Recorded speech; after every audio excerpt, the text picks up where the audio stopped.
السلام علیکم ګرانو دوستانو. نن له امریکا څخه یو نوی او مهم خبر در سره شریکوم. د ترانسپورت مشهور اپلیکیشن اوبر اعلان کړی چې اوس به په امریکا کې د ښځو لپاره ځانګړی انتخاب موجود وي.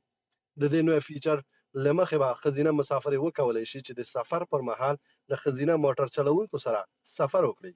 همدارنګه ښځینه ډریورانې هم کولی شي یوازې ښځینه مسافرې انتخاب کړي. د اوبر شرکت وایي چې دا نوې پالیسي یې د دې لپاره پیل کړې چې د ښځو د خوندیتوب په اړه اندېښنې کمې کړي او ښځو ته یو خوندي او آرام سفر برابر کړي. دا فیچر مخکې د ازمایښتي پروګرام په ډول په ځینو سیمو کې پیل شو، خو اوس شرکت غواړي دا خدمات د امریکا په نورو ښارونو کې هم پراخ کړي. کارپوهان وایي چې دا اقدام کولی شي چې ډېرو ښځو ته دا فرصت برابر کړي چې د اوبر له لارې کار وکړي او یا هم په ډاډه زړه سفر وکړي. خو ځینې خلک بیا پوښتنه کوي چې آیا دا نوې تګلاره به په عملي ډول څومره اغیزه ولري او که نه.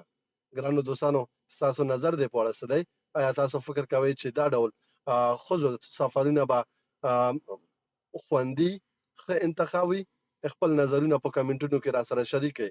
که تاسو غواړئ امریکا او نړۍ نور تازه خبرونه هم ترلاسه کړئ نو زموږ چینل سبسکرایب کړئ او نورو دوستانو سره شریک کړئ.